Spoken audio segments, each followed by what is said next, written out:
Masa depanmu? Itu urusanmu sendiri. Hardik ibu. 5 tahun kemudian, aku kembali. Bukan untuk minta restu, tapi untuk melihat Bima, si anak emas, tenggelam dalam. Sebelum ceritanya dimulai, silakan tulis di kolom komentar dari daerah mana saja teman-teman yang menonton cerita ini. Jangan lupa like dan subscribe agar channel ini bisa semakin berkembang dan bisa mempersembahkan cerita yang lebih menarik lagi. Udara malam bulan Juni terasa dingin, tetapi aula pertemuan SMA Cendekia dipenuhi kehangatan lampu sorot dan aroma karangan bunga.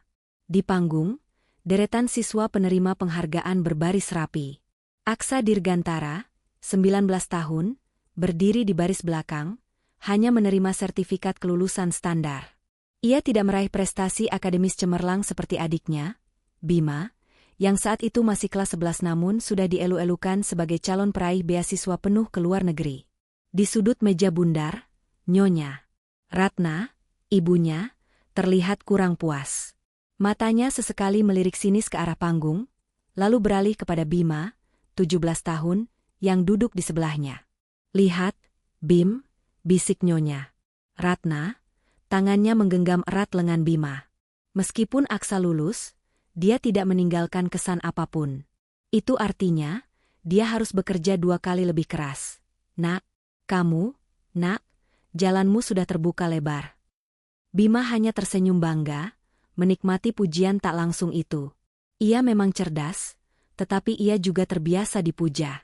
Malam itu, dalam perjalanan pulang, suasana di mobil terasa tegang, seperti kabel listrik yang terlalu ditarik. Aksa tahu inilah momennya, momen yang sudah ia siapkan sejak 3 bulan lalu. "Bu, Yah," Aksa memulai, suaranya sedikit bergetar. "Aku sudah memutuskan. Aku tidak akan ikut tes masuk universitas negeri tahun ini." TN Hadi, ayahnya, yang menyetir, spontan menginjak rem, untungnya pelan. "Apa? Aksa, jangan bercanda. Sudah 3 bulan ini kamu bilang mau fokus belajar. Sekarang kamu bilang tidak mau tes? Kamu mau jadi apa?" Nyonya Ratna berbalik, matanya menyala tajam. "Aksa, ini bukan waktunya melucu. Semua teman sebayamu sudah mendaftar bimbingan belajar intensif. Kamu mau mengecewakan kami?" Aksa menarik napas. "Aku serius. Aku diterima di kursus intensif desain UI UX dan pemrograman dasar. Kursus itu hanya 6 bulan, tapi fokus pada praktik. Setelah itu, aku mau langsung membuat portofolio dan mencoba mendirikan agensi jasa kreatif." Keheningan melanda. Itu bukanlah keheningan berpikir, melainkan keheningan terkejut yang menjurus pada kemarahan. "Agensi? Jasa kreatif?" Nyonya Ratna tertawa, tawa yang menusuk. "Itu bukan masa depan, Aksa. Itu adalah hobi yang dibayar receh. Kamu harus mendapatkan gelar. Lihat Bima, dia sudah hampir pasti masuk ITB, jurusan teknik elektro. Itu baru masa depan." "Tapi aku tidak suka teknik elektro, Bu. Aku suka ini. Aku sudah merencanakannya. Aku sudah menabung dari kerja freelance kecil-kecilan selama 2 tahun untuk membayar kursus ini." Bela Aksa, memegang erat proposal rencana yang sudah lusuh di tangannya. Nyonya Ratna merebut proposal itu dan meremasnya. Ekspresinya dingin, memancarkan kekecewaan yang mendalam. "Dengar, Aksa," katanya, suaranya kini tenang, namun setiap kata mengandung beban ribuan ton penghinaan. "Kami sudah tidak punya energi lagi untuk mengurus ambisi liar dan tidak jelasmu. Kami harus fokus. Semua sumber daya dan perhatian kami, keuangan, mental, waktu, akan kami curahkan untuk Bima. Masa depanmu? Itu urusanmu sendiri. Yang kami pedulikan adalah masa depan adikmu yang pintar itu." Kalimat itu, diucapkan dengan nada final dan tanpa penyesalan, menghantam Aksa. Itu lebih menyakitkan daripada tamparan.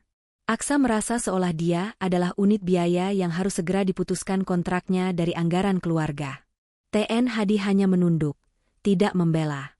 Bima pura-pura sibuk dengan ponselnya di kursi belakang, tetapi Aksa tahu adiknya mendengar segalanya. Aksa tidak berteriak atau berdebat.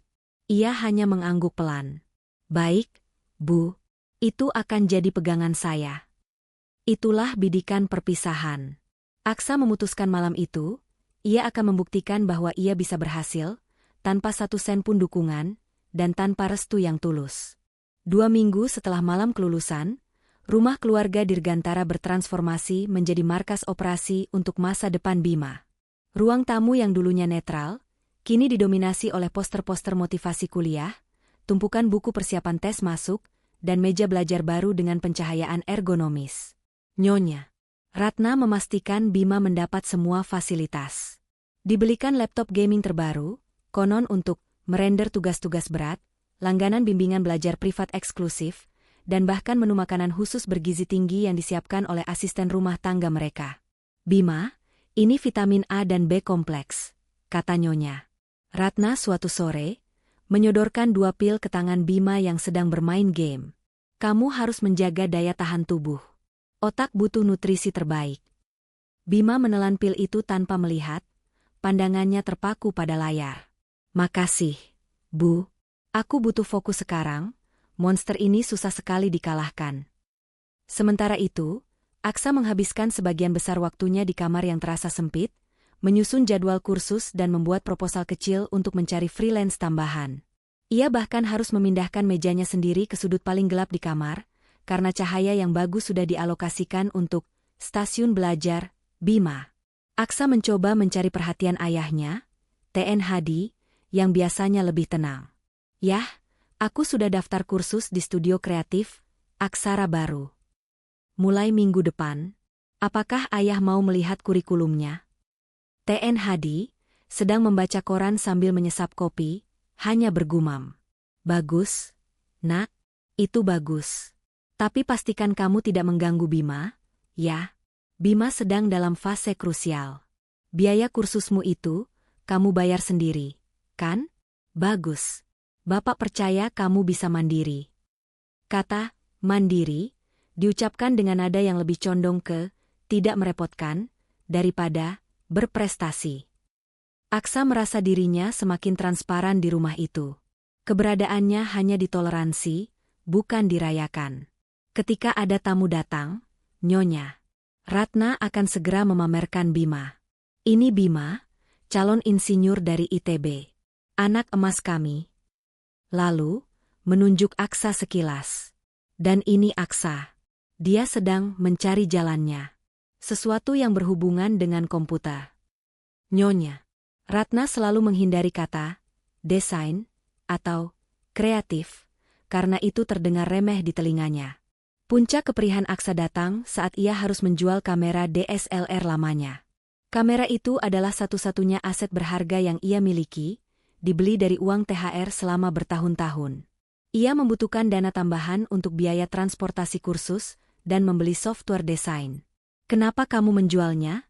Tanya Nyonya Ratna saat melihat Aksa mengiklankan kamera itu di forum daring. Aksa menjelaskan, aku butuh uang untuk biaya transport dan lisensi perangkat lunak, Bu. Uang tabunganku hanya cukup untuk biaya kursus. Kenapa tidak minta kami saja? Tanya Nyonya Ratna, terdengar sedikit terkejut. Namun kemudian senyum sinis muncul di bibirnya. Oh, ya, benar. Kamu kan sudah bilang urusanmu adalah urusanmu sendiri. Bagus. Jangan sampai kamu mengganggu anggaran Bima. Aksa hanya mengangguk. Hati yang sudah beku kini terasa retak lagi. Ia berhasil menjual kamera itu keesokan harinya. Uang hasil penjualan itu terasa berat, campur aduk antara kemenangan kecil dan kehilangan besar.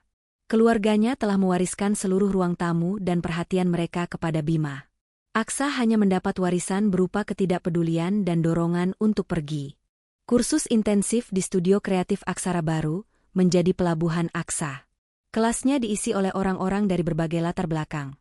Mahasiswa yang bosan dengan kurikulum kampus, profesional yang ingin reskilling, dan beberapa anak muda seperti Aksa yang mencari jalur non-tradisional. Di hari pertama, Aksa bertemu Laras, 28 tahun, salah satu instruktur senior yang juga pemilik agensi desain kecil yang sukses. Laras memiliki energi yang menular, pandangan mata yang tajam, dan tidak pernah menilai seseorang berdasarkan gelar atau latar belakang. Saat sesi diskusi, Aksa mempresentasikan idenya tentang bagaimana mendesain aplikasi yang intuitif untuk pasar UMKM yang belum terjamah. Idenya sederhana namun berpotensi besar. Laras menyimak dengan saksama. Aksa, idemu itu niche dan solutif. Tapi kamu terlalu fokus pada keindahan desain. Desain bukan hanya tentang estetika, itu tentang menyelesaikan masalah. Siapa yang membimbingmu sejauh ini? Aksa tersenyum pahit. Saya membimbing diri sendiri, Mbak. Di rumah, skill saya ini dianggap hanya hobi receh. Laras menyadari ada sesuatu yang unik dari Aksa. Ia melihat semangat yang menyala di balik kepahitan. Baiklah. Kalau begitu, izinkan aku jadi mentor pertamamu. Aku tidak peduli apa kata keluargamu, atau apa ijazahmu. Yang aku lihat adalah potensi. Kamu punya dorongan besar yang tidak dimiliki kebanyakan orang, dorongan untuk membuktikan diri. Aksa merasa terharu. Itu adalah pengakuan yang paling tulus yang pernah ia dapatkan dalam waktu yang lama. Laras kemudian menawarkan Aksa pekerjaan paruh waktu di agensinya, hanya untuk melakukan tugas-tugas administratif kecil, tetapi dengan imbalan Aksa diizinkan untuk mengamati proses kerja tim desain. Anggap ini sebagai magang bayaran rendah, kata Laras. Uangnya tidak banyak, tapi ilmunya tak ternilai. Kau setuju? Aksa langsung menerima. Kesempatan itu jauh lebih berharga daripada gaji. Dalam waktu 2 bulan, Aksa tidak hanya unggul di kursus, tetapi juga mulai menunjukkan inisiatif luar biasa di agensi Laras. Ia menyelesaikan tugas administratif lebih cepat, dan kemudian, dengan izin Laras, ia mulai mengambil proyek-proyek kecil yang ditolak klien besar, logo usaha rumahan, desain kartu nama. Ini semua ia lakukan di luar jam kursus. Seringkali sampai larut malam di warnet karena ia tidak mau mengganggu ketenangan belajar Bima di rumah. Di sisi lain, Bima mulai menunjukkan tanda-tanda kelelahan. Tekanan dari Nyonya Ratna untuk selalu menjadi yang terbaik membuat Bima sering marah dan mudah tersinggung. Suatu malam, Nyonya Ratna meminta Aksa membelikan makanan untuk Bima yang sedang belajar. Aksa masuk ke kamar Bima. Bima sedang tiduran di karpet, buku-buku berserakan. Kenapa tidak belajar? Tanya Aksa. Pusing, Kak, keluh Bima, dengan nada manja. Semua orang berharap aku sempurna. Ibu bilang aku tidak boleh mengecewakan. Aku stres. Aku butuh uang untuk beli game baru, untuk relaksasi. Tolong transfer 500.000 rupiah. Uang jajanku sudah habis. Aksa menatapnya, prihatin. Uang jajanku juga terbatas. Bim, kenapa tidak coba kurangi main gamenya? Bima langsung kesal. Kamu enak. Kerjaanmu main-main dengan gambar. Aku ini otak bangsa. Aku belajar untuk masa depan kita semua. Kamu harusnya mendukungku, bukan ceramah. Aksa menggeleng. Ia melihat kelemahan Bima, ketergantungan dan kurangnya mental baja untuk menghadapi tekanan. Aksa memutuskan bahwa ia harus segera keluar dari lingkungan itu. Ia tidak bisa terus berada di bawah bayangan tuntutan yang tidak sehat ini. Keputusan untuk meninggalkan rumah dibuat pada akhir bulan ketiga kursus. Aksa sudah memiliki cukup dana dari pekerjaan paruh waktu di agensi Laras, dan beberapa proyek freelance kecil yang ia kerjakan. Ia menemukan kamar kontrakan kecil yang hanya cukup untuk 1 kasur dan 1 meja, terletak di daerah pada dekat dengan pusat bisnis kota. Sore menjelang kepindahannya, Aksa mengemasi barangnya. Itu adalah proses yang cepat, karena barangnya memang tidak banyak. Tidak ada yang bertanya atau menawarkan bantuan. TN Hadi sedang di kantor, dan Nyonya Ratna sedang menemani Bima mengikuti seminar motivasi. Aksa meninggalkan sebuah surat singkat di meja makan. Bu, yah, sesuai dengan apa yang ibu katakan, aku sudah mengurus urusanku sendiri. Aku pindah ke kontrakan. Semua biaya aku tanggung sendiri. Aku akan fokus pada agensiku dan kursus. Jangan khawatirkan aku. Fokuslah pada Bima, sesuai keinginan kalian. Aku akan kembali saat aku sudah memiliki sesuatu yang layak untuk dibanggakan. Salam, Aksa. Ketika Nyonya Ratna dan Bima kembali, mereka menemukan kamar Aksa kosong. Nyonya Ratna membaca surat itu. Wajahnya menunjukkan campuran kekesalan dan sedikit kelegaan. Anak itu sungguh keras kepala, desis Nyonya Ratna kepada TN Hadi saat meneleponnya. Dia pergi tanpa pamit. Katanya mau fokus pada Agensi. Sudahlah, biar saja. Setidaknya, Bima bisa lebih tenang di rumah tanpa ada dia. TN Hadi menghela napas. Ratna, kita terlalu keras padanya. Setidaknya tawari dia uang, meskipun dia menolak. Tidak perlu, Hadi. Dia bilang itu urusannya. Kan? Dia harus membuktikan dirinya. Kita harus pegang kata-kata kita. Kalau kita memberinya uang sekarang, dia akan berpikir bahwa kegagalannya bisa ditutupi oleh kita. Meskipun Nyonya Ratna bersikeras, keesokan harinya ia menelepon Aksa, bukan untuk menanyakan kabarnya, tetapi untuk memastikan Aksa tidak akan kembali meminta uang. Aksa, ini ibu. Kamu yakin tidak butuh uang saku? Setidaknya untuk makan? Tidak, Bu, jawab Aksa tegas dari ujung telepon. Saya sudah memiliki anggaran sendiri. Saya pergi agar saya bisa mandiri sepenuhnya. Tolong, jangan khawatirkan saya. Bahkan tawaran bantuan yang datang terlambat itu, dan terasa tidak tulus, ia tolak. Aksa tahu, menerima uang itu hanya akan memberinya utang emosional. Ia harus berhasil 100% atas usahanya sendiri. Aksa mengakhiri percakapan, menutup tirai kamarnya yang reot di kontrakan baru. Dari jendela kecil itu, ia melihat jembatan tua yang menghubungkan kota lama yang kumuh dengan pusat bisnis modern yang berkilauan.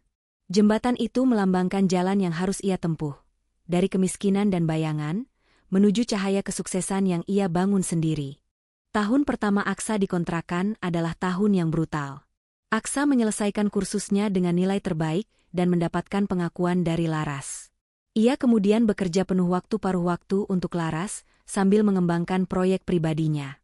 Proyek pribadinya adalah sebuah aplikasi sederhana yang menghubungkan seniman jalanan dan musisi independen dengan kafe-kafe kecil yang membutuhkan hiburan. Aksa menghabiskan 4 bulan membangun aplikasi itu, mendesainnya dengan indah, dan menguji coba secara door-to-door. Ia menyebutnya jalur ekspresi.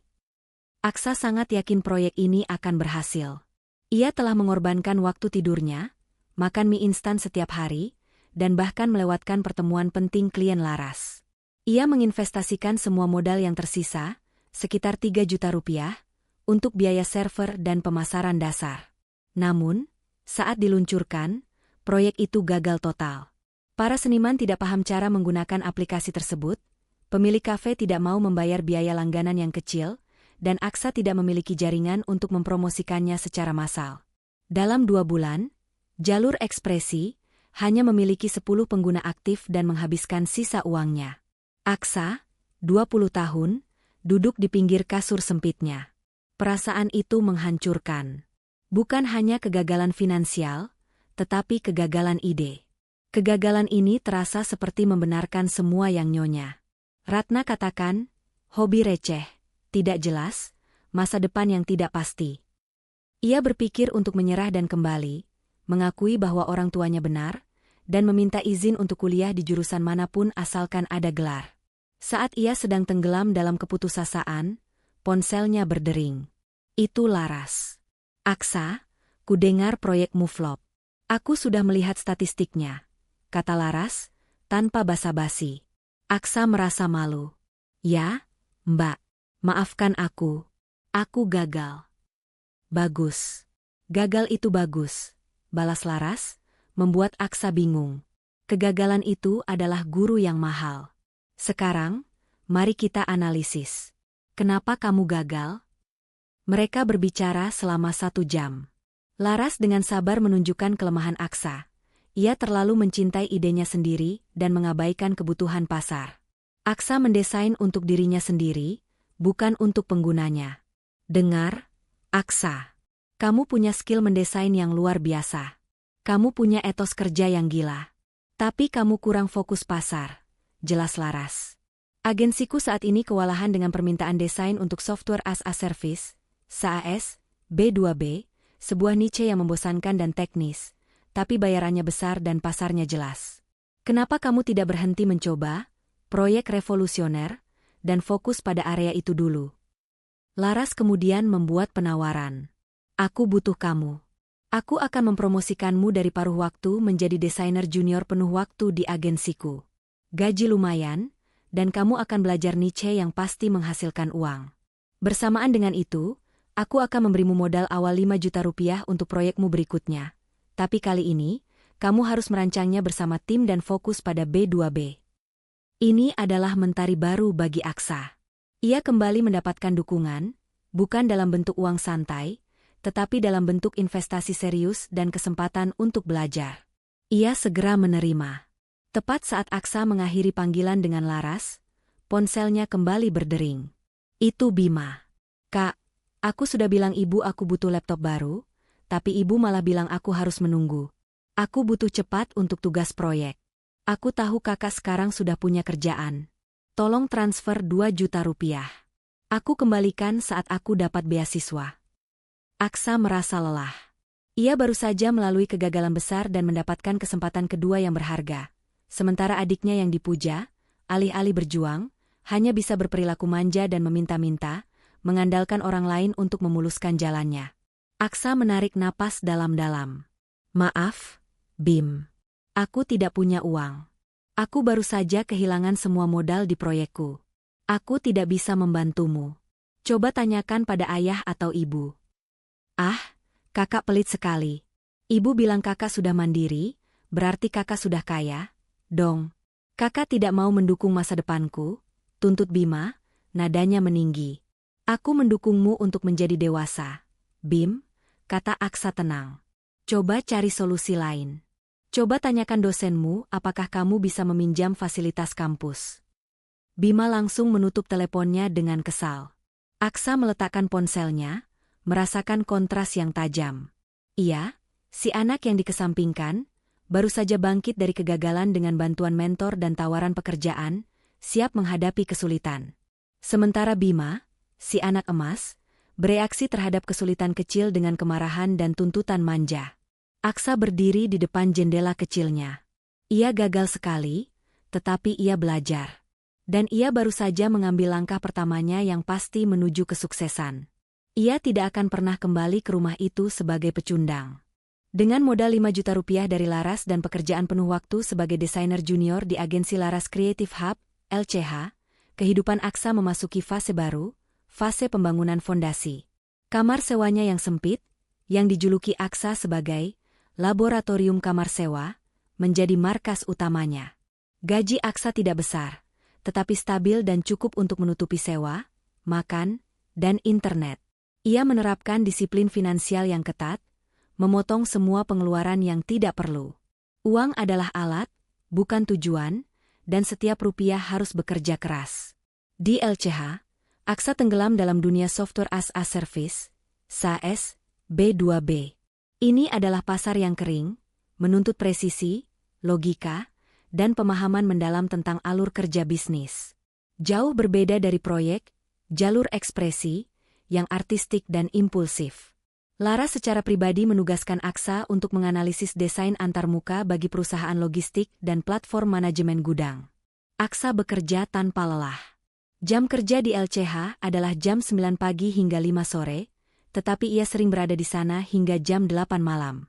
Setelah itu, ia kembali ke kamarnya, menyiapkan bekal makan malamnya, biasanya nasi dan telur dadar, lalu langsung membuka laptopnya lagi. Ia mulai mengerjakan proyek B2B kecilnya sendiri di bawah pengawasan Laras. Kamu harus memahami masalah mereka, Aksa, kata Laras dalam salah satu sesi mentoring larut malam. Pelaku logistik tidak peduli estetika warna, mereka peduli bagaimana caranya mengurangi waktu input data dari 10 detik menjadi 2 detik.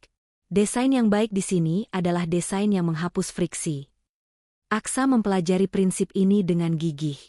Ia membaca buku tentang manajemen rantai pasokan, akuntansi dasar, dan bahkan psikologi pengguna bisnis. Ia menyadari bahwa kesuksesan bukan hanya tentang bakat, tetapi tentang kemauan untuk memahami bidang yang tidak disukai. Dalam 6 bulan, reputasi Aksa di LCH meningkat pesat. Ia menjadi desainer yang paling dapat diandalkan untuk proyek-proyek yang membutuhkan ketelitian data. Laras memberikan kenaikan gaji yang kecil dan menugaskannya untuk mengelola klien-klien yang lebih besar. Aksa berhasil mengumpulkan cukup uang untuk membeli kembali kamera lamanya dan, yang lebih penting, membeli perangkat lunak desain yang legal. Tindakan ini adalah simbol penting baginya. Ia kini berinvestasi pada masa depannya sendiri dengan cara yang sah dan terhormat. Sementara Aksa sibuk membangun fondasinya di kota lain, di rumah keluarga Dirgantara, Bima tetap menjadi pusat perhatian. Akhir tahun pertama, Bima mengirimkan laporan nilai indeks prestasi, IP, sempurna. Nyonya Ratna sangat gembira. Ia mencetak laporan itu, membingkainya, dan menggantungnya di ruang tamu, tepat di atas sofa baru yang dibeli khusus untuk Bima. Lihat, Hadi. Inilah hasil dari fokus dan pengorbanan kita. Bima adalah kebanggaan kita, seru Nyonya Ratna kepada suaminya. TN Hadi, meskipun bangga, sedikit khawatir. Iya, Ratna. Tapi Bima tampak terlalu stres akhir-akhir ini. Dia sering mengunci diri. Itu harga sebuah keunggulan, Hadi. Aksa tidak tahu apa-apa tentang tekanan ini karena dia hanya mengurus hal-hal sepele, balas Nyonya Ratna, suaranya dipenuhi kemenangan. Kabar mengenai kesuksesan Bima menyebar luas. Nyonya Ratna selalu memastikan setiap kenalan tahu bahwa putranya, Bima, adalah calon insinyur jenius. Bagaimana dengan Aksa? Tanya seorang kerabat dalam acara keluarga. Nyonya Ratna akan menjawab dengan nada meremehkan. Aksa? Dia sibuk di kota lain. Dia freelancer, pekerjaannya tidak menentu. Dia hanya mengurus desain-desain kecil, seperti membuat logo. Kami tidak bisa terlalu ikut campur, dia kan sudah bilang urusannya sendiri. Gema pujian untuk Bima, dan nada sinis untuk Aksa, terus berlanjut. Aksa yang mendengar kabar ini dari TN Hadi yang sesekali meneleponnya, tidak marah. Justru, hal itu memberinya energi tambahan. Ia tahu, pengakuan mereka datang terlalu mudah untuk Bima, dan terlalu sulit untuknya. Saat tahun kedua kuliah Bima dimulai, laporan nilainya mulai menunjukkan penurunan tipis, dari A menjadi A dan B. Meskipun masih sangat baik, bagi Nyonya Ratna, ini adalah bencana. Kenapa nilaimu turun? Bima, tuntut Nyonya Ratna. Materinya susah, Bu. Dosennya juga tidak adil, jawab Bima, menghindari kontak mata. Ia mulai mengembangkan kebiasaan menyalahkan lingkungan luar atas kegagalan kecilnya. Nyonya Ratna segera merespons dengan meningkatkan tekanan, menyewa tutor tambahan, membatasi waktu istirahat Bima, dan terus mengingatkan betapa besarnya biaya yang sudah dikeluarkan orang tua untuknya. Sementara itu, Bima mulai menunjukkan perilaku manja yang tersembunyi di balik kecerdasannya. Ia kesulitan mengurus hal-hal dasar seperti mencuci pakaian, atau bahkan memesan makanan sendiri. Setiap masalah kecil, mulai dari mencari buku referensi hingga memperbaiki laptopnya, selalu ia kembalikan kepada orang tuanya. Ia terlalu terbiasa dengan fasilitas lengkap dan merasa bahwa tugasnya di dunia ini hanyalah menjadi pintar. Memasuki tahun kedua, Aksa merasa siap untuk berdiri sendiri. Ia tetap bekerja untuk LCH, tetapi ia mulai mencari klien utamanya sendiri di niche desain SASB 2B, sesuai saran Laras. Aksa berhasil mendapatkan pertemuan dengan perusahaan rintisan teknologi baru, Karya Cipta Solusi, yang membutuhkan desain ulang total untuk dashboard manajemen inventaris mereka. Ini adalah klien terbesarnya sejauh ini, dengan nilai kontrak yang bisa menutupi sewa dan biaya hidupnya selama setengah tahun.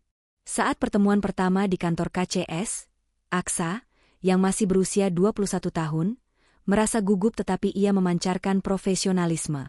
Ia mengenakan kemeja rapi dan membawa portofolio digital yang solid. Manajer operasi KCS, Bapak Surya, seorang pria parubaya yang tampak lelah, menatap Aksa dari balik kacamata. Jadi, kamu Aksa Dirgantara? Saya kira yang akan datang adalah agensi besar, kata Pak Surya, dengan nada meremehkan. Kamu masih sangat muda. Seberapa yakin kamu bisa menangani proyek serumit ini? Ini bukan membuat logo makanan ringan, Nak. Sengatan meremehkan itu mengingatkan Aksa pada kalimat ibunya. Aksa tersenyum tipis. Saya Aksa. Saya tidak mewakili agensi besar, Pak. Saya mewakili diri saya sendiri dan keahlian saya, jawab Aksa, suaranya mantap. Saya tidak hanya mendesain estetika. Saya menyelesaikan masalah alur kerja. Dalam portofolio yang saya kirimkan, Saya telah menunjukkan bagaimana desain yang saya buat berhasil mengurangi waktu klik sebesar 40% untuk klien saya sebelumnya di bidang logistik. Saya yakin bisa mencapai lebih dari itu untuk KCS. Aksa kemudian mempresentasikan analisis mendalamnya tentang dashboard KCS yang sudah usang, mengidentifikasi 6 titik friksi utama yang menyebabkan kesalahan input data. Ia tidak menggunakan jargon seni, tetapi menggunakan data dan terminologi bisnis. Pak Surya terkejut. Analisis Aksa jauh lebih mendalam daripada yang pernah diberikan oleh konsultan senior sebelumnya. Oke, Aksa. Kami terima proposalmu. Tapi kamu harus menandatangani klausul denda keterlambatan yang ketat, kata Pak Surya, masih mencoba menguji. Saya setuju, Pak. Tapi sebagai imbalannya, saya minta Bapak memberikan review tertulis yang jujur tentang kinerja saya, balas Aksa. Selama 3 bulan, Aksa bekerja siang dan malam untuk KCS. Ia tidak hanya mendesain, tetapi juga melakukan wawancara dengan pengguna akhir, staf gudang dan akuntan, untuk benar-benar memahami kebutuhan mereka. Hasilnya, dashboard yang ia ciptakan sangat fungsional, intuitif, dan secara signifikan mengurangi tingkat kesalahan input. Pada akhir proyek, Pak Surya memanggil Aksa ke kantornya. Aksa, saya harus akui. Saya salah menilaimu. Kamu bukan hanya desainer, kamu adalah problem solver yang beroperasi di level strategis, kata Pak Surya, tersenyum lebar. Kami ingin kamu menangani semua proyek desain kami ke depan. Dan review tertulis yang kamu minta, saya akan berikan yang terbaik. Aksa tidak hanya mendapatkan pembayaran besar, tetapi juga reputasi yang tak ternilai. Pengalaman ini mengajarkannya bahwa dalam dunia nyata, usia atau gelar tidak penting, yang penting adalah kemampuan memberikan hasil nyata. Pada tahun ketiga, karir Aksa mulai menanjak tajam, sementara Bima justru mulai menunjukkan retakan serius dalam Menara Gading-nya. Bima memasuki semester terberat di jurusannya. Tekanan akademis yang meningkat, ditambah dengan ketidakmampuannya mengatasi kegagalan dan kritik, mulai menghancurkannya. Ia mulai melewatkan kelas, dan yang paling mengkhawatirkan, ia mulai berbohong kepada nyonya Ratna.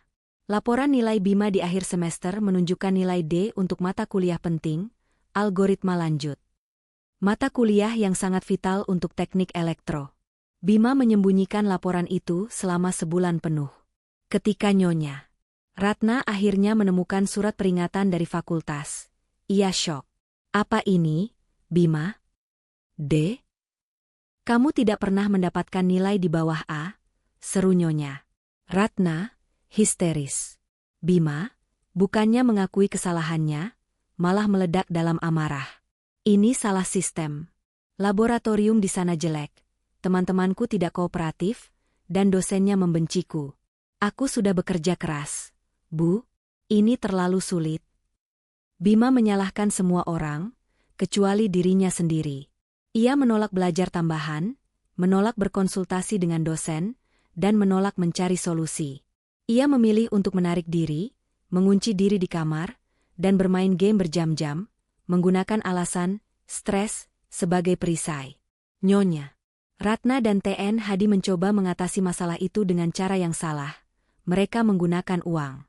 Mereka mencoba menyuap beberapa kenalan di kampus untuk memuluskan nilai Bima, yang tentu saja gagal, dan bahkan menawarkan uang kepada Bima jika ia mau kembali fokus. TN Hadi menelepon Aksa, terdengar sangat cemas. Aksa, ayah minta pendapatmu. Bima ini kenapa? Dia tidak mau kuliah lagi. Dia mogok bicara. Ibu sangat terpukul. Ayah bingung harus bagaimana. Aksa, yang saat itu sedang merayakan penandatanganan kontrak besar, merespons dengan hati-hati. Yah, Bima tidak punya masalah akademik. Bima punya masalah mentalitas. Dia tidak pernah diajarkan untuk gagal, dan dia tidak pernah belajar bertanggung jawab. Dia terlalu terbiasa dimanjakan. Ayah dan ibu harus berhenti memberinya solusi, dan paksa dia mencari solusi sendiri.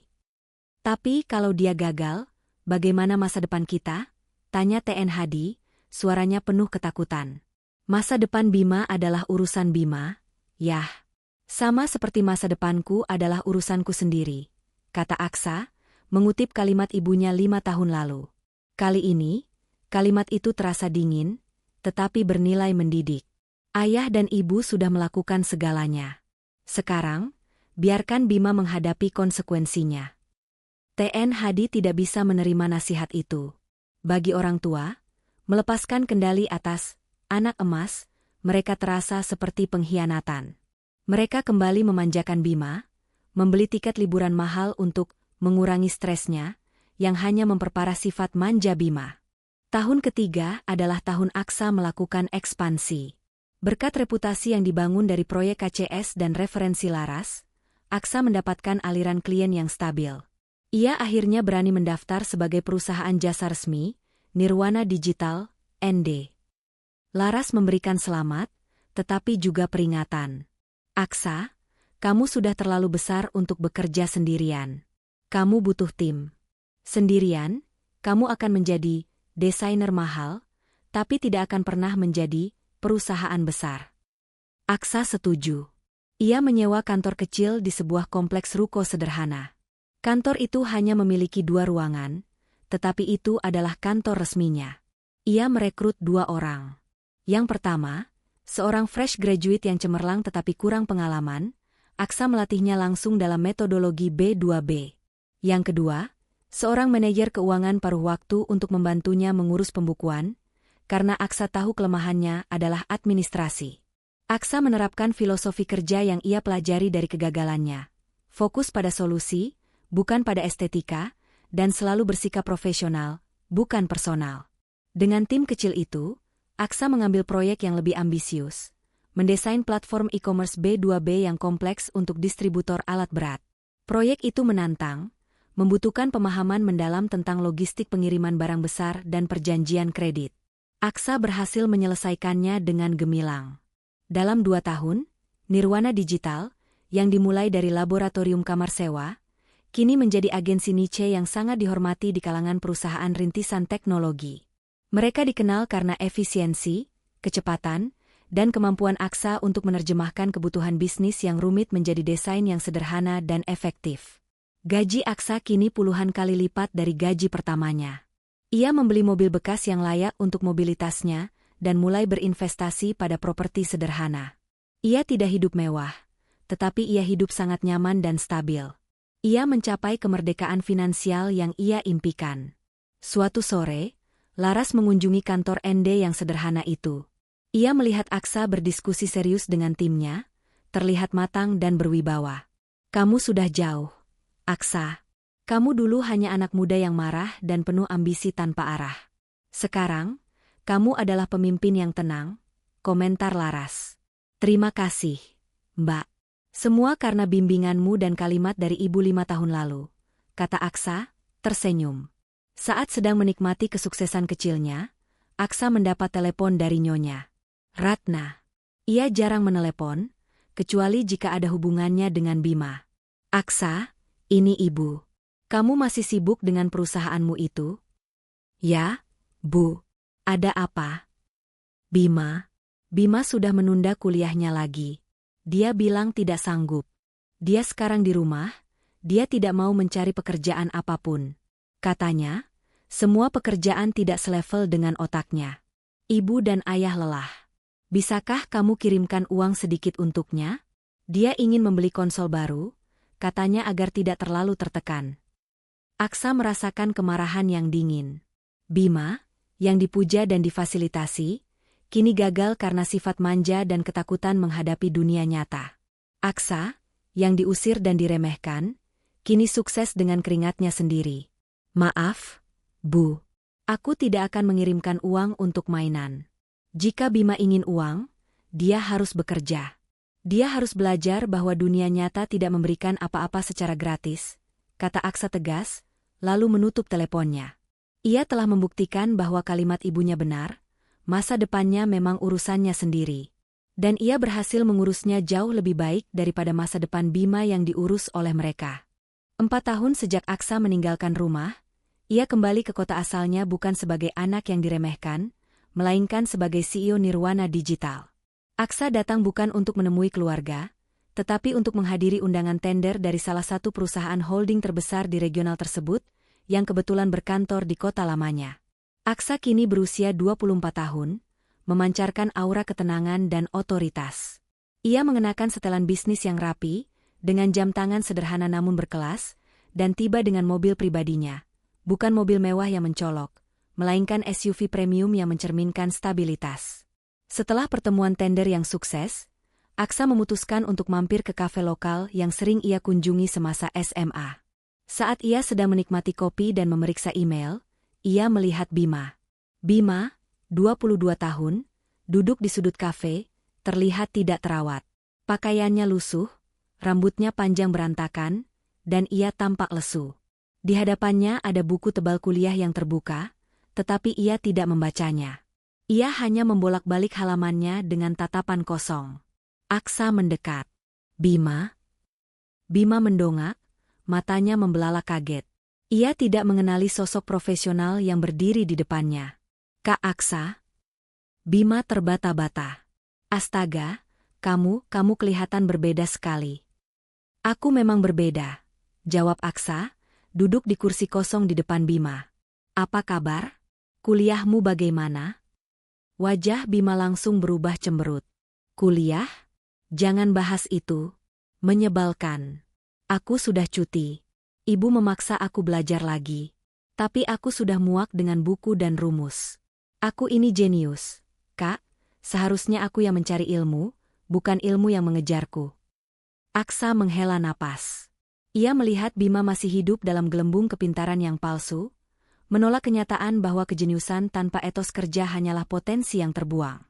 Lalu, apa rencanamu sekarang? Tanya Aksa. Aku sedang mencari pekerjaan part-time yang berkualitas, jawab Bima dengan nada sombong. Aku tidak mau pekerjaan rendahan. Aku butuh pekerjaan yang menghargai otakku, mungkin sebagai konsultan strategis atau analis data di perusahaan besar. Tapi, anehnya, semua perusahaan menolakku karena aku belum punya ijazah. Aksa hampir tersenyum mendengar betapa naifnya Bima. Bima, di dunia nyata, ijazah hanyalah tiket. Skill dan attitude yang membelikanmu kursi. Kamu punya otak, tapi kamu tidak punya bukti kamu bisa bekerja keras. Bima kesal. Kamu enak, Kak. Kerjaanmu kan hanya mendesain logo-logo. Aku ini calon insinyur. Kamu tidak mengerti tekanan yang kuhadapi. Aksa mengabaikan ejekan itu. Ia hanya menyerahkan kartu nama nirwana digital miliknya. Kartu nama yang tebal, elegan, dengan gelar CEO. Ini perusahaanku. Aku di kota ini untuk tender dengan perusahaan yang nilainya jauh lebih besar dari apa yang ayah dan ibu bayangkan, kata Aksa, suaranya tenang dan tegas. Aku datang untuk bekerja. Aku sarankan kamu juga mulai bekerja. Bukan mencari pekerjaan, berkualitas, yang tidak akan kamu dapatkan, tapi pekerjaan apapun yang mengajarkanmu arti tanggung jawab. Bima mengambil kartu nama itu, membaca gelar CEO, dan matanya tampak nanar. Ia membandingkan penampilan Aksa yang matang dan sukses dengan keadaannya yang terpuruk dan bergantung. Aksa, si anak yang dikesampingkan, kini jauh melampauinya. Saat Aksa pamit, Bima hanya bisa bergumam. Kak, tunggu. Apa kamu akan menemui ibu dan ayah? Mungkin, jawab Aksa. Tapi bukan untuk meminta restu. Melainkan untuk menunjukkan bahwa urusan yang mereka lepaskan, kini sudah menjadi urusan yang sukses. Reuni itu singkat, dingin, dan penuh kejutan bagi Bima. Sifat manja Bima mencapai puncaknya. Setelah cuti singkat dan dipaksa kembali kuliah oleh Nyonya Ratna, Bima kembali gagal total. Ia tidak hanya mendapat nilai D, tetapi ia drop out dari mata kuliah yang wajib ia ulang. Hal ini menyebabkan ia dipastikan harus menunda kelulusannya setidaknya selama 2 semester penuh. Bima tahu, mengungkapkan kegagalan ini akan memicu amarah besar dari orang tuanya. Ia memilih untuk menipu. Ia berbohong bahwa ia sedang magang di sebuah perusahaan teknologi dan akan lulus lebih cepat melalui jalur konversi. Nyonya Ratna, yang sudah terlalu lelah dan terlalu banyak berinvestasi emosional pada Bima, memilih untuk percaya. Ia membiarkan Bima tinggal di rumah, menganggap Bima sedang bekerja dari rumah sebagai analis di perusahaan fiktif. Padahal, Bima menghabiskan sebagian besar waktunya di rumah, bermain game, menonton film, dan sesekali meminta uang kepada Nyonya Ratna dan TN Hadi untuk biaya, transportasi klien, atau makan siang bisnis, padahal uang itu ia gunakan untuk membeli item dalam game atau rokok mahal. TN Hadi mulai mencurigai sesuatu.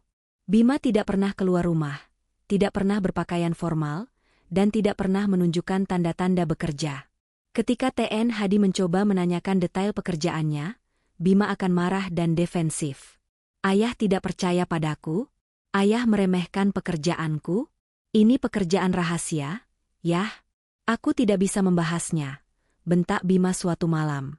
Tapi, Bima, kamu sudah 22 tahun. Kamu harus punya ijazah. Kamu harus punya masa depan yang pasti. Semua temanmu sudah lulus, desak TN Hadi, yang mulai meragukan penilaian istrinya terhadap Bima. Masa depanku adalah yang paling cerah di antara kita semua. Aku hanya butuh waktu. Dan uang. Aku butuh fasilitas yang mendukung. Balas Bima, lalu mengunci diri di kamar. Situasi di rumah Dirgantara sangat menyedihkan. Nyonya Ratna hidup dalam penyangkalan. Ia sering membela Bima di depan suaminya, meyakinkan bahwa Bima hanya sedang berjuang dalam kejeniusannya. TN Hadi semakin frustrasi, melihat bagaimana putra yang mereka puja kini menjadi parasit manja. Di tengah kekacauan keluarga Dirgantara, Aksa menghadapi krisis bisnis yang sebenarnya, sebuah ujian yang akan menentukan apakah ia benar-benar sukses atau hanya beruntung. Nirwana Digital, ND, telah berkembang pesat.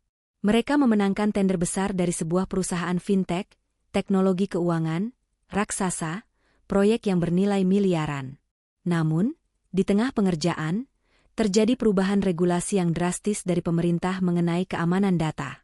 Perubahan ini membuat seluruh arsitektur desain yang sudah Aksa buat menjadi usang. Klien fintech mengancam untuk membatalkan kontrak dan menuntut denda besar karena keterlambatan yang akan terjadi. Ini adalah ancaman nyata terhadap keberlangsungan ND. Aksa, yang kini 25 tahun, harus bertindak cepat dan strategis. Ia tidak panik. Berbeda dengan kepanikan yang ia rasakan saat proyek Jalur Ekspresi gagal. Pengalaman 4 tahun telah memberinya ketenangan. Ia segera memanggil timnya untuk rapat darurat. Kita tidak akan panik. Kita tidak akan menyalahkan regulasi. Kita akan melihat ini sebagai peluang untuk menjadi yang pertama di pasar yang baru ini, kata Aksa, memancarkan kepemimpinan. Aksa bekerja tanpa tidur selama 3 hari. Ia bernegosiasi secara langsung dengan klien, tidak menyembunyikan masalah, tetapi menawarkan solusi inovatif untuk memenuhi regulasi baru. Membuat prototipe desain baru yang 100% patuh regulasi dalam waktu 48 jam. Mengalokasikan kembali semua sumber daya timnya untuk proyek tersebut. Ia tidak tidur di kantor.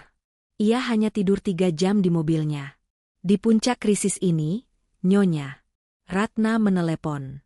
Aksa, kamu sudah besar. Ibu tidak mau merepotkan. Tapi Bima sedang depresi. Dia bilang pekerjaannya terlalu sulit. Bisakah kamu menemaninya bermain game? Dia butuh dukungan emosional dari kakaknya. Kamu kan freelancer jadi waktumu lebih luang. Aksa mendengarkan permintaan absurd itu di tengah break rapat yang genting. Permintaan itu menunjukkan betapa tidak sadarnya Nyonya Ratna terhadap dunia nyata. Aksa sedang menyelamatkan bisnis bernilai miliaran, dan ibunya berpikir ia punya waktu luang untuk menjadi teman bermain adiknya yang manja. Bu, kata Aksa, suaranya pelan tetapi menusuk. Aku sedang dalam krisis bisnis yang bisa membuat perusahaanku bangkrut. Aku sedang berusaha menyelamatkan puluhan pekerjaan timku. Aku tidak punya waktu untuk bermain. Bima harus belajar menghadapi kesulitannya sendiri, bukan berlari ke orang lain. Aksa menutup telepon. Keputusan itu mungkin terasa kejam, tetapi ia harus menjaga fokus. Ia berhasil mengatasi krisis itu. Dalam 3 minggu yang melelahkan, ND tidak hanya memenuhi regulasi, tetapi desain baru mereka menjadi benchmark di industri fintech karena keamanannya yang superior. Klien fintech tersebut tidak jadi membatalkan kontrak, malah memberi ND bonus dan kontrak jangka panjang. Aksa membuktikan bahwa kesuksesannya bukan kebetulan. Itu adalah hasil dari kepemimpinan yang matang dan ketahanan menghadapi tekanan. Memasuki tahun kelima, krisis Bima semakin parah. Kebohongan Bima tentang magang Terbongkar saat TN Hadi secara diam-diam menghubungi pihak universitas dan mengetahui Bima telah dikeluarkan secara tidak hormat karena terlalu banyak bolos dan kegagalan mata kuliah berulang. TN Hadi sangat marah, tetapi Nyonya Ratna, yang penyangkalan dirinya hancur, menjadi panik. Ia menyadari investasi emosional dan finansial mereka sia-sia. Bima, yang terpojok, jatuh ke dalam kondisi emosional yang buruk. Ia tidak mau makan, tidak mau bicara, dan hanya mengunci diri. Nyonya Ratna, yang selalu menolak Aksa, kini meneleponnya dalam keadaan darurat, menangis terseduh-seduh. Aksa, nak, tolong. Kamu harus pulang. Bima tidak mau bicara dengan kami. Ayahmu sudah habis kesabaran. Ibu mohon, kamu sekarang sudah sukses. Kamu pasti punya pengaruh padanya. Kamu harus membujuknya agar dia mau kembali kuliah, atau setidaknya mencari pekerjaan yang layak. Panggilan itu adalah pengakuan tidak langsung Nyonya Ratna. Ia akhirnya mengakui bahwa Aksa sukses dan memiliki wewenang moral yang tidak mereka miliki. Aksa mendengarkan. Ia menyadari bahwa bukan hanya Bima yang manja, tetapi orang tuanya juga manja dalam cara mereka mendidik Bima, selalu memberikan jalan keluar mudah alih-alih pelajaran hidup. Bu, aku akan datang. Tapi aku datang bukan untuk membujuk Bima kembali kuliah. Aku akan datang untuk membantunya menghadapi kenyataan, kata Aksa. Aksa tiba di rumah orang tuanya 2 hari kemudian. Ia memarkir SUV-nya dengan rapi, di tempat yang dulu hanya diisi oleh mobil TN Hadi. Rumah itu terasa asing, seperti museum masa lalu yang penuh kenangan pahit. Nyonya Ratna memeluk Aksa dengan erat, air mata menetes. Nak, maafkan ibu. Ibu tidak tahu kamu akan sesukses ini. Ibu salah menilaimu. Tapi tolong, selamatkan adikmu. Aksa menerima pelukan itu, tetapi hatinya tetap tegar. Aku tidak butuh maaf, Bu. Aku hanya butuh kalian memahami bahwa Bima harus berdiri di atas kakinya sendiri. Aksa menemui Bima di kamarnya. Kamar Bima kini penuh kekacauan. Sampah makanan ringan, tumpukan pakaian kotor, dan aroma pengap. Bima duduk di tempat tidur, menatap Aksa dengan tatapan defensif dan cemburu. Kenapa kamu datang? Kak? Mau pamer mobil barumu? Mau ceramah? Tanya Bima sarkastis. Aku datang karena ibu memintaku membantumu, kata Aksa. Tapi aku tidak akan membujukmu. Aku akan menuntutmu. Aksa melihat ke sekeliling ruangan yang berantakan. Lihat dirimu, Bim. 5 tahun lalu, kamu adalah anak emas dengan masa depan cerah. Sekarang, kamu adalah anak manja yang gagal menghadapi kegagalan kecil. Kamu menghancurkan masa depanmu karena kamu tidak pernah belajar bahwa hidup itu sulit. Bima meledak. Aku tidak manja. Aku jenius. Dosen yang membenciku. Ibu dan ayah yang terlalu menuntut. Aku tidak pernah meminta untuk menjadi sepertimu, membuat logo-logo bodoh. Aku punya standar yang tinggi. Standar tinggi yang dibiayai orang tua, bukan? Balas Aksa tajam. Aku datang bukan untuk memberimu uang saku atau menemanimu bermain. Aku akan memberimu 2 pilihan, Bima. Pertama, kamu keluar dari rumah ini dan mencari pekerjaan serabutan apapun, dimanapun. Kedua, aku akan menawarkanmu pekerjaan di Nirwana Digital. Wajah Bima berbinar. Pekerjaan apa? Posisi strategis? Analis? CEO junior? Aksa menggeleng. Tidak. Pekerjaan sebagai office boy dan asisten administrasi tingkat awal. Gajinya pas-pasan. Tugasmu adalah mengatur dokumen, membersihkan kopi, dan melayani klien, agar kamu belajar etika kerja dasar. Bima melompat berdiri, wajahnya merah karena marah. Kamu menghinaku, Kak? Aku hampir lulusan teknik elektro. Aku tidak sudi membersihkan meja. Kamu mau membalas dendam padaku, kan? Tidak, Bim.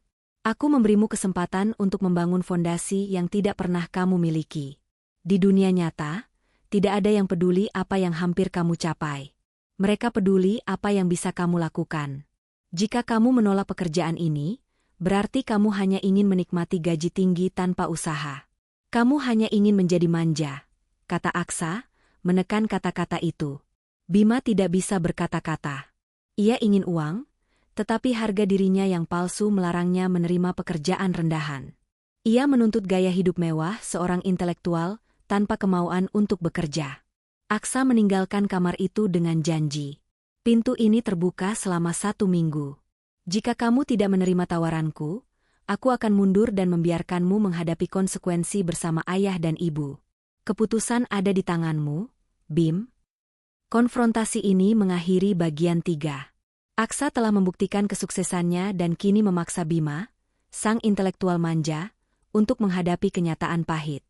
3 bulan setelah konfrontasi di bab 15, Aksa kembali ke kota tempat kantor pusat Nirwana Digital, ND, berada. Ia tidak pernah kembali ke rumah orang tuanya sejak saat itu, memberikan ruang bagi Bima dan orang tuanya untuk bergulat dengan kenyataan. Aksa kini berusia 25 tahun, dan ND merayakan ulang tahun ke-5 berdirinya. Perusahaan yang dimulai dari kamar sewa itu kini memiliki 15 karyawan tetap, menempati kantor modern dengan pemandangan kota, dan mendapatkan pengakuan nasional setelah sukses mengatasi krisis fintech sebelumnya. ND diakui sebagai agensi yang memimpin dalam desain UX UI, yang berfokus pada efisiensi B2B. Aksa mengadakan pesta perayaan sederhana namun berkelas di kantor barunya. Ia mengundang semua tim, klien kunci, dan tentu saja, mentor setianya, Laras. 5 tahun. Dan kamu sudah membangun kerajaan kecil ini, Aksa, kata Laras, mengangkat gelas anggur. Kamu adalah bukti bahwa etos kerja mengalahkan bakat murni, dan kemauan untuk belajar mengalahkan gelar. Aku tidak akan sampai di sini tanpa investasi dan kepercayaanmu, Mbak, balas Aksa tulus. Kamu mengajariku bahwa kegagalan hanyalah data, bukan vonis. Saat pidato, Aksa mengucapkan terima kasih khusus kepada timnya, dan kemudian ia berhenti sejenak. Terakhir, kata Aksa, suaranya lantang. 5 tahun lalu, ketika aku memulai jalan ini, aku diberitahu bahwa masa depanku adalah urusanku sendiri, dan bahwa semua perhatian dan sumber daya akan dicurahkan kepada orang lain. Itu adalah pukulan telak. Tapi pukulan itu adalah mesin pembakaran utamaku. Aksa tidak menyebut nama orang tuanya, tetapi semua yang dekat dengannya tahu cerita itu. Ia menyimpulkan, saya berdiri di sini, bukan untuk mencari pengakuan. Saya berdiri di sini karena saya membuktikan kepada diri saya sendiri, bahwa saya bisa mengurus urusan saya. Dan keberhasilan ini adalah milik kita semua. Saat pesta berlangsung meriah, Aksa mendapat pesan singkat dari TN Hadi. Nak, ibu ingin melihat kantormu. Boleh kami datang? Kami ingin melihat apa yang sudah kamu bangun. Aksa membalas singkat, silakan. Besok pagi jam 10. Aksa tidak mengundang mereka ke pesta. Ia ingin mereka datang di waktu yang formal, saat ia sedang bekerja, bukan saat ia sedang merayakan. Ia ingin mereka melihat kematangannya sebagai seorang profesional, bukan kegembiraannya sebagai anak. Pukul 10 tepat keesokan harinya, Nyonya Ratna dan TN Hadi tiba di kantor Nirwana Digital. Aksa menyambut mereka di area penerima tamu. Nyonya Ratna, yang selalu tampak percaya diri dan angkuh, kini terlihat rapuh. Ia mengenakan pakaian yang rapi, tetapi ada ketegangan di matanya. TN Hadi terlihat lebih tua dan lelah. Aksa membawa mereka berkeliling. Ia menunjukkan ruang kerja timnya, studio desain, dan ruang rapat berteknologi tinggi. Nyonya Ratna melihat karyawan Aksa yang muda, fokus, dan menghormati Aksa. Ia melihat papan proyek dengan nama-nama klien besar dan bona fide. Ia melihat sebuah perusahaan nyata yang beroperasi, jauh dari citra, hobi receh, yang ia bayangkan. Akhirnya, Aksa membawa mereka ke ruang kantor pribadinya yang rapi dan minimalis. Di sana ada 3 kursi yang tertata di depan mejanya. Aksa duduk di kursi utamanya. Nyonya Ratna dan TN Hadi duduk di 2 kursi tamu. Nyonya Ratna memecah keheningan. Kantormu sangat mengesankan, Aksa. Ibu tidak menyangka. Ibu pikir kamu hanya membuat kartu nama, seperti yang ibu bilang dulu. Memang, Bu. Kami membuat kartu nama juga. Untuk klien korporasi, jawab Aksa, tanpa emosi. TN Hadi, yang biasanya pasif, angkat bicara. Nak, ayah bangga padamu. Kamu benar-benar mandiri. Ayah melihat kamu membuktikan semua yang kami ragukan. Terima kasih, Yah, kata Aksa, matanya tertuju pada Nyonya. Ratna. Nyonya. Ratna menarik napas dalam-dalam, air mata mulai menggenang. Ini adalah momen yang ditunggu-tunggu Aksa selama 5 tahun. Aksa, suara Nyonya. Ratna bergetar. Ibu benar-benar minta maaf. 5 tahun lalu, ibu mengucapkan kata-kata yang kejam. Ibu terlalu fokus pada Bima, pada gelar, pada standar masyarakat. Ibu tidak melihatmu. Ibu meremehkan bakatmu. Ibu salah. Ibu sangat-sangat salah. Permintaan maaf itu tulus. Itu datang dari seorang ibu yang sudah kehilangan segalanya, kepercayaan pada putranya yang dipuja, dan harus mengakui kesalahannya yang paling mendasar. Aksa mengangguk. Aku menerima permintaan maaf ibu. Aku sudah memaafkan ibu dan ayah sejak lama. Namun, Aksa tidak berhenti di sana. Ia harus menyelesaikan pelajaran ini. Tapi ada satu hal yang harus ibu dan ayah pahami. Lanjut Aksa, mencondongkan tubuh sedikit ke depan. Aku berhasil bukan karena permintaan maaf ini, dan bukan karena aku ingin membuktikan diri pada kalian. Aku berhasil meskipun kalian meragukanku. Kalian memberiku hadiah terbesar, kemerdekaan. Ketika ibu bilang, masa depanmu adalah urusanmu sendiri. Ibu memaksa aku membangun fondasiku tanpa jaring pengaman, dan itu membuatku lebih kuat dari Bima. Jadi, ibu tidak perlu merasa bersalah. Anggap saja, kalian membayar biaya agar aku menjadi profesional yang kejam terhadap diri sendiri. Nyonya. Ratna menunduk, menangis terisak. Ia menyadari bahwa ia telah kehilangan kesempatan untuk menjadi bagian penting dalam perjalanan kesuksesan Aksa. Aksa berhasil bukan untuk mereka, tetapi dari mereka. Tepat saat Aksa dan orang tuanya menyelesaikan percakapan emosional itu, pintu kantornya terbuka. Bima masuk tanpa izin. Ia datang dengan penampilan yang sedikit lebih rapi, tetapi matanya memancarkan kombinasi kecemburuan, kemarahan, dan kelelahan. Bima tidak menyangka kedua orang tuanya ada di sana. Ayah, ibu, kalian di sini? Bima terdengar bingung. Kakak memanggil kalian untuk pamer, kan? Untuk membuatku terlihat buruk. Bima, jaga bicaramu. Bentak TN Hadi, yang kini lebih berani menghadapi sifat manja Bima. Aksa memberi isyarat kepada orang tuanya agar diam. Bima, aku tidak memanggil mereka. Mereka yang datang. Dan aku tidak perlu membuatmu terlihat buruk. Kamu yang melakukannya sendiri. Bima menatap Aksa. Aku datang ke sini karena aku kehabisan uang. Aku sudah mencoba mencari pekerjaan yang layak. Tapi tidak ada yang mau memberiku gaji yang sesuai dengan tingkat intelektualku. Aku hanya butuh dukungan modal, Kak. Aku akan memulai startup yang akan mengguncang pasar. Bima, dalam keputusasaannya, masih hidup dalam ilusi kejeniusannya. Aksa mengeluarkan ponselnya dan membuka aplikasi e-wallet. Aku bisa mentransfer uang sekarang, Bim.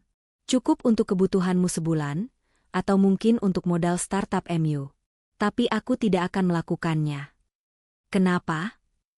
Kamu pelit sekali. Kamu punya semua ini, teriak Bima, menunjuk kantor Aksa yang elegan. Aku memilikinya karena aku bekerja, Bima. Bukan karena aku meminta-minta, kata Aksa tenang. Aku membuat penawaran padamu 3 bulan lalu. Pekerjaan office boy di kantorku.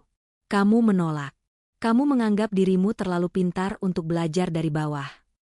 Itu menghinaku. Aku tidak selevel dengan pekerjaan kotor. Aksa berdiri, berjalan ke arah Bima, dan menatapnya lurus-lurus. Kalau begitu, inilah kenyataan yang harus kamu hadapi, Bima. Kamu punya otak, tapi kamu tidak punya nilai jual. Kamu manja, takut gagal, dan tidak mau bertanggung jawab. Kamu takut membersihkan meja karena itu menunjukkan betapa kosongnya gelar yang kamu kejar.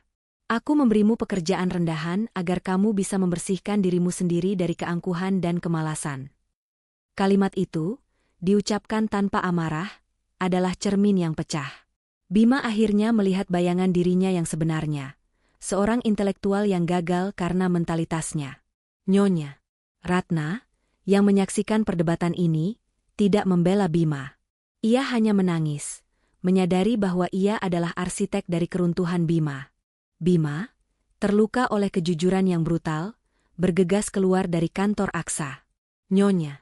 Ratna ingin mengejarnya, tetapi Aksa menahannya.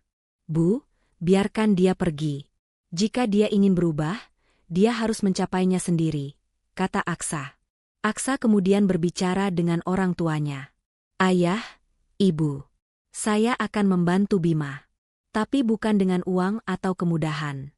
Kalian harus memotong semua bantuan finansial untuknya.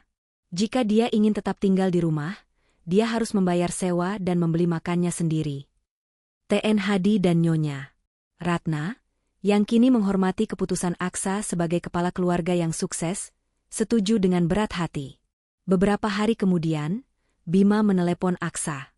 Suaranya terdengar lelah, tetapi ada nada ketulusan. Kak, aku butuh bantuanmu, kata Bima. Aku sudah mencoba menjual barang-barang lamaku. Ibu dan ayah mengunci rekeningku. Aku tidak bisa hidup seperti ini. Aku menerima tawaran pekerjaanmu. Pekerjaan itu sudah terisi. Bim, jawab Aksa. Kamu terlalu lama mengambil keputusan. Tapi aku punya tawaran lain. Aksa menawarkan Bima untuk bekerja di sebuah perusahaan startup logistik, salah satu klien lama Aksa. Pekerjaan itu bukan office boy, melainkan kurir paruh waktu dengan gaji minimum. Pekerjaan itu menuntut kerja fisik, disiplin waktu, dan interaksi langsung dengan dunia nyata yang keras. Ini bukan pekerjaan kantor yang dingin, Bim. Ini pekerjaan panas. Kamu akan bertemu masalah nyata. Kamu akan belajar nilai uang. Apakah kamu mau? Tanya Aksa. Bima terdiam lama. Aksa tidak memberinya kemewahan, tetapi memberinya jalan untuk menebus diri. Aku terima, jawab Bima akhirnya, nadanya mantap. Aku akan melakukannya. Dan aku tidak akan meminta uang lagi dari siapapun. Aksa, yang terkejut sekaligus bangga, tersenyum. Bagus. Aku akan menjadi mentor bayanganmu. Aku tidak akan memberimu uang, tetapi aku akan memberikanmu saran profesional. Kita berada di jalur yang berbeda, Bim. Dan aku menghormati jalan barumu. Hubungan kakak adik itu akhirnya membaik.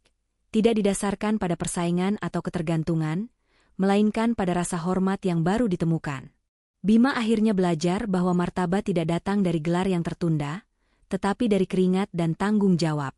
1 tahun kemudian, Aksa, 26 tahun, berdiri di lantai teratas gedung pencakar langit, menatap kota.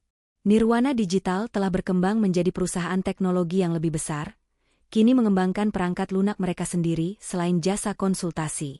Aksa telah mencapai kemerdekaan finansial yang lengkap. Nyonya Ratna dan TN Hadi kini hidup tenang. Mereka telah menjual rumah lama dan pindah ke rumah yang lebih kecil, menggunakan uang itu untuk dana pensiun mereka. Mereka sering mengunjungi Aksa, tetapi kini mereka datang sebagai orang tua yang suportif, bukan manajer proyek yang menuntut. Mereka bangga pada Aksa, dan yang terpenting, mereka tidak pernah membandingkan anak-anak mereka lagi.